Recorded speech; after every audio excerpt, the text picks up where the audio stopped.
A medida provisória é um instrumento legislativo à disposição do presidente da República, uma inovação da Constituição de 1988. As MPs editadas pelo chefe do Executivo eram examinadas em sessão conjunta do Congresso. Mas a emenda constitucional de número 32, aprovada em 2001, alterou esse instrumento com o objetivo de conter o excesso de medidas editadas pelo Executivo. Agora, elas são analisadas por uma comissão mista de deputados e senadores. As medidas provisórias são discutidas e votadas em 2 turnos, na Câmara e no Senado, separadamente. A deliberação começa sempre pela Câmara dos Deputados. Depois de editada pelo Presidente da República e publicada no Diário Oficial da União, a mesa do Congresso Nacional designa uma comissão mista para emitir parecer sobre cada MP. Essa comissão é formada por 12 senadores e 12 deputados. O mesmo número de suplentes é indicado pelos líderes, de acordo com a proporcionalidade partidária.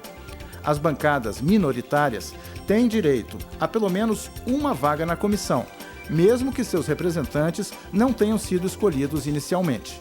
Se a medida provisória tratar de abertura de crédito extraordinário ao orçamento da União, ela será encaminhada à Comissão Mista de Planos, Orçamentos Públicos e Fiscalização. O presidente da Comissão Mista indica um relator para a MP. O relator tem que ser de casa diferente da dele, presidente. Se um é deputado, o outro tem que ser senador, e vice-versa. É ainda indicado um relator revisor, que também não pode pertencer à mesma casa do relator. Para emitir o parecer, a comissão tem até 14 dias a partir da publicação da medida provisória no Diário Oficial. Nos 6 primeiros dias de tramitação, qualquer parlamentar pode apresentar emendas na comissão. No parecer, a comissão se manifestará sobre a relevância e urgência da medida provisória, sobre seu mérito e sobre sua adequação financeira e orçamentária. Aprovado o parecer na comissão, o processo será encaminhado à Câmara dos Deputados, que terá até o 28º dia da vigência da MP para deliberar. Mesmo se a comissão não emitir seu parecer até o 14º dia, o processo será encaminhado à Câmara. O parecer será oferecido em plenário, pelo relator ou pelo relator revisor. A matéria é deliberada em um só turno de discussão e votação por maioria simples. Caso tenha sido aprovada na Câmara, será remetida ao Senado, que tem 14 dias para deliberar.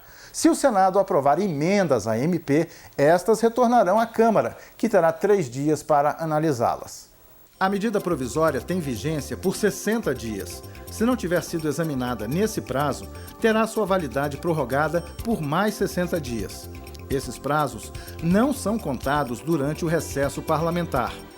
Caso a medida provisória não tenha sido examinada em 45 dias, entra em regime de urgência, sobrestando todas as demais deliberações legislativas da casa em que estiver tramitando. Se o prazo de vigência da medida provisória, inclusive com a prorrogação, tiver se esgotado sem que a MP tenha sido apreciada, ela perde a eficácia. Quando perde a validade, ou no caso de a MP ter sido rejeitada, ou ainda no caso de se aprovar um projeto de lei de conversão, a comissão mista deve elaborar um projeto de decreto legislativo, regulando as relações jurídicas decorrentes do período de vigência da medida.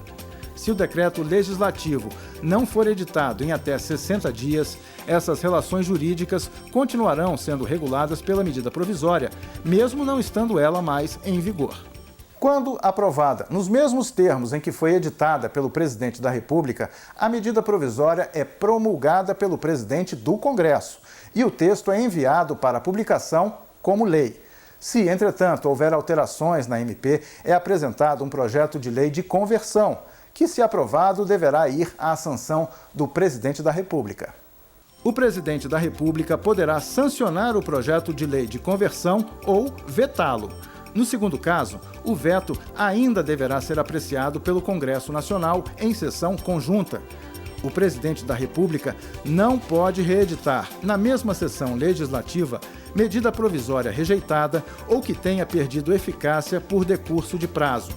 O Poder Executivo é proibido de baixar medida provisória sobre diversos assuntos, entre eles questões de nacionalidade, cidadania, direitos políticos, partidos políticos e direito eleitoral, direito penal, processual penal e processual civil, organização do Poder Judiciário e do Ministério Público, planos plurianuais, diretrizes orçamentárias, orçamento e créditos adicionais e ainda suplementares, e também detenção ou sequestro de bens, de poupança popular ou qualquer outro ativo financeiro. Outra restrição é para a criação ou elevação de alguns impostos.